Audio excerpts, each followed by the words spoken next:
Orasyon sa masakit na siko. Sa ngalan ng Ama, ng Anak at ng Espiritu Santo. Amen. Diyos na dakila na lumikha sa buto at litid, iyong pagalingin ang siko kong ito.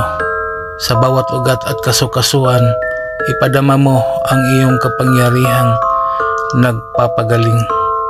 Anumang kirot, pamamaga, paninigas o espiritual na pinsala, ako'y nagpapas sa ilalim sa iyong kamay, sa bisa ng banal na espiritu.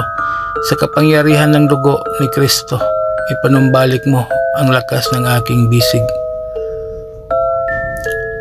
Sa ngalan ni Jesus, tinatanggal ko ang anumang masamang espiritu, masamang hangin o masamang mata na maaaring maging sanhi ng sakit na ito. Lumayas ka at huwag ka nang bumalik. Ang templong ito ng katawan ay para sa Diyos lamang. Bigkasin lamang ng 3 beses ang mga orasyon na sumusunod at iihip sa iyong siko. Pagkatapos mong usalin, gawin ito araw-araw hanggang sa ang sakit nito ay mawala.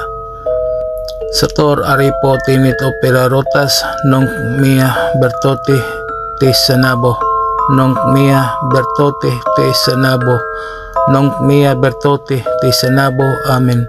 Maraming salamat sa mga tao na naniniwala at tumangkilik sa aking mga binahagi na kaalaman.